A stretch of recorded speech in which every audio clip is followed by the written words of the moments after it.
Hello guys, welcome to my YouTube channel. నేను మీ శ్రీని. ఈరోజు కొత్త రెసిపీతో వచ్చేసాను. కొత్త రెసిపీ ఏం కాదు, పులిహోర మాత్రమే. సో నాకు తెలిసింది కొన్ని యూట్యూబ్ వీడియోస్ చూసా. సో అన్నీ మిక్స్ చేసేసి ఒక రెసిపీ ట్రై చేద్దాం అనుకుంటున్నా. సో ఇప్పుడు ఎలా చేద్దాం చూద్దామా? మీరు కూడా నాతో వచ్చి చూసేయండి, రండి. ఫస్ట్ అయితే మనం రైస్ పెట్టుకోవాలి. సో నేను 2 గ్లాసెస్ ఆఫ్ రైస్ వేసాను. కొంచెం ఆయిల్ వేస్తే రైస్ పొడి పొడిగా వస్తుంది. దీంట్లోనే మనం పసుపు కూడా యాడ్ చేయొచ్చు. పసుపు వేసేస్తున్నా దీంట్లోనే. నాకు పసుపు క్వాంటిటీ ఎంత వేయాలో తెలియదు, సో నేను కొంచెం వేస్తున్నా. సో ఇంకా వేసేసి కుక్కర్ మూత పెట్టేసి ఇంకా విజిల్స్ పెట్టాడు.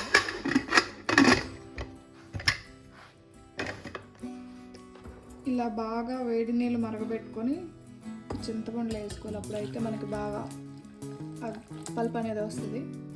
సో అది ములిగినంత వరకు నేను హాట్ వాటర్నే వేసా. సో ఇది చల్లారిన తర్వాత మనం దాని నుంచి పల్ప్ పిండుకొని స్టవ్ మీద పెట్టుకోవడమే. సో ఇది చల్లారినంత వరకు వెయిట్ చేస్తాను ఇప్పుడు.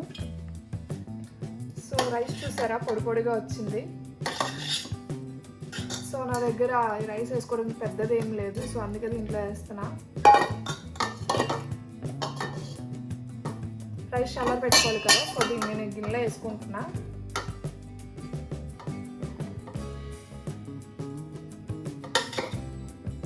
ఇక్కడ పసుపు తక్కువైంది అనిపిస్తే మనం చింతపండు పులుపులో కొంచెం పసుపు యాడ్ చేసుకోవచ్చు. సో నేను ఫ్లేవర్ కోసం కొంచెం కరివేపాకు ఈ రైస్ మిడిల్లో యాడ్ చేస్తున్నా. ఇలా అయితే కరివేపాకు ఫ్లేవర్ అనేది బాగా తెలుస్తుంది మనకి.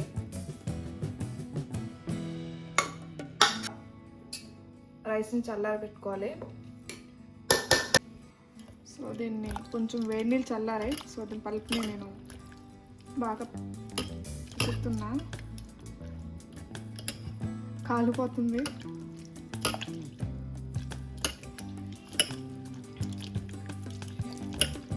మీలో ఎంతమందికి పులిహోర అంటే ఇష్టం?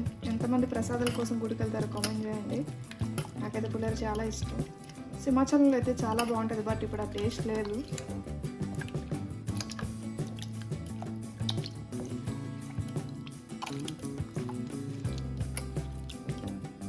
సో దీన్నంతా మనం ప్యాన్లో తీసుకుంటాం. నా దగ్గర డ్రైనర్ లేదు, సో నేను చేత్తోనే చేస్తున్నాను.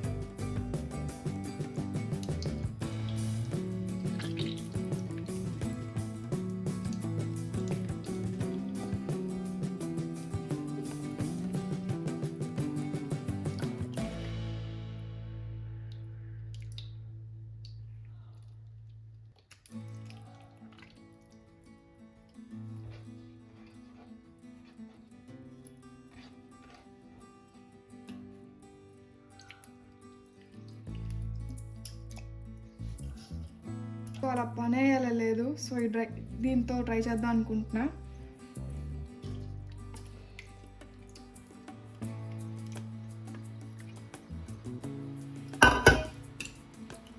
వర్కౌట్ అవుతుంది.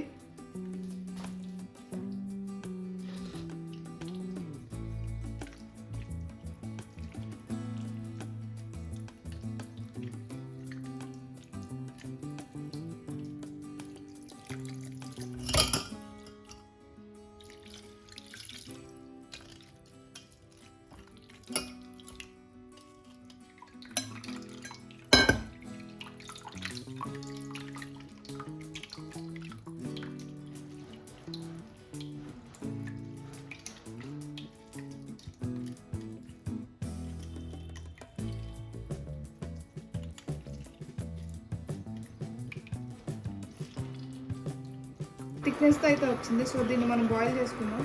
మధ్యలో అక్కడక్కడ చెత్త కనిపిస్తుంది నాకు.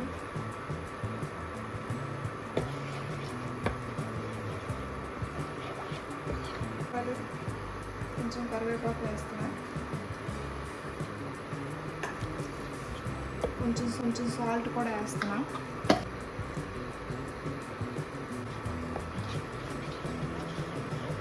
ఎక్కువైపోతే చేదైపోద్ది, సో అందుకు కొంచెం వేసుకుంటున్నా. సో దీన్ని ఇప్పుడు బాయిల్ చేస్తున్నాం. దీన్ని ఒక 10 minutes వదిలేస్తే ఆ థిక్ కన్సిస్టెన్సీ అనేది వచ్చేస్తుంది. దీని స్మెల్ అయితే సూపర్ ఉంది. ఆ చింతపండు, ఆ కరివేపాకు, ఆ పచ్చిమిరపకాయలు వేసాం కదా, స్మెల్ చాలా బాగుంది. బట్ ఇలా చేస్తున్నప్పుడు మనం కొంచెం దూరంగా ఉంటేనే బెటర్, లేదా అదంతా మన మొహం మీద కుదురుతుంది. బట్ స్మెల్ అయితే ఎక్సలెంట్.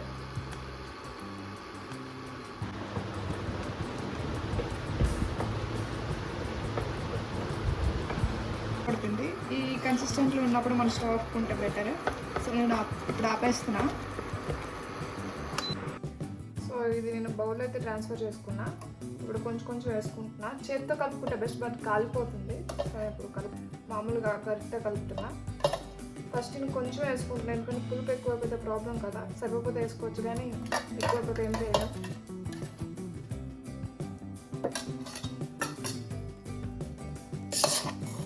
మిక్స్ చేస్తున్నా, అంతా బాగా కలిసిరా. ఫస్టే మనం కరివేపాకు వేసుకున్నాం కదా, ఆ స్మెల్ ఆ ఫ్లేవర్ కూడా బాగా తెలుస్తుంది.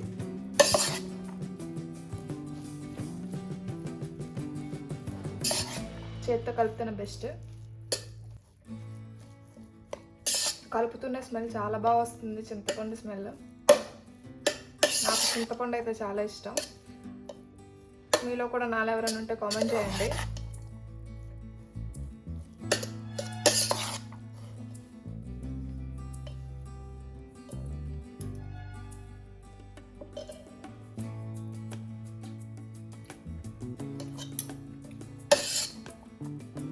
బాగా సరిపోయింది. ప్యాన్ తాలింపు పెట్టుకున్నా. ప్యాన్ హీట్ అయిన తర్వాత కొంచెం ఆయిల్ వేసుకోవాలి. కొంచెం అంటే కొంచెం ఆయిల్ ఎక్కువ వేసుకోవాలి, ఎందుకంటే ఆ తాలింపులు అన్నీ ఆయిల్ బాగా పట్టి పులిహోరలోకి బాగుంటుంది కదా.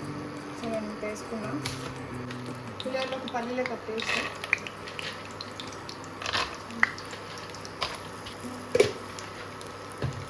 శనగపప్పు కూడా అనుకుంటే అంత టేస్ట్. ఈ రెండు కొంచెం ఎక్కువ క్వాంటిటీలో వేసుకోవాలి.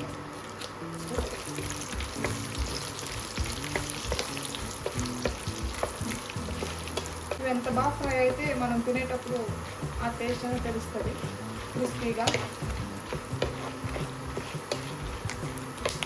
దీంట్లోనే నేను ఆవాలు వేస్తున్నా, జీరా కూడా వేస్తున్నా. ఇప్పుడు కొంచెం ఎక్కువ క్వాంటిటీలో మినపప్పు,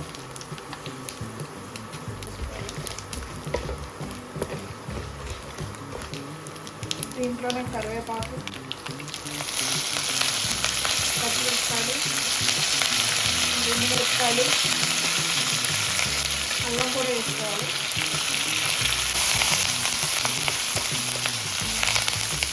తింటున్నాయి, భయం వేస్తుంది నాకు.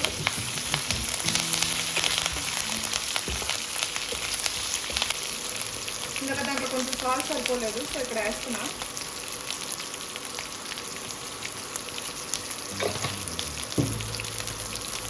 ఇంగువ కూడా.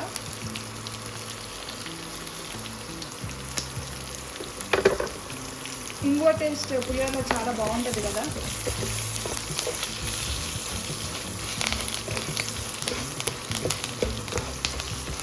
ఇవన్నీ పులిహోరలో కలిసి బాగా టేస్ట్ వస్తాయి.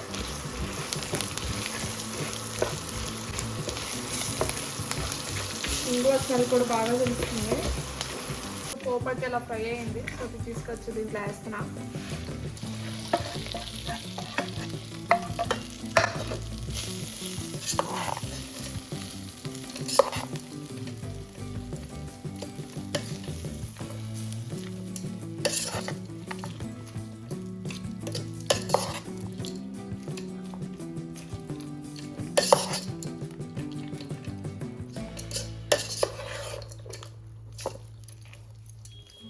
మిక్స్ చేసేసా. ఇప్పుడు టేస్ట్ చూస్తా అన్నీ సరిపోయా లేదో.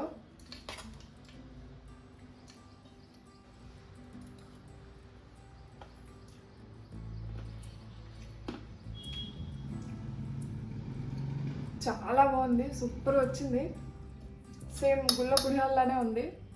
మీరు ట్రై చేసి ఎలా వచ్చిందో కామెంట్ చేయండి. నచ్చితే లైక్ చేయండి, షేర్ చేయండి, సబ్స్క్రైబ్ చేయండి.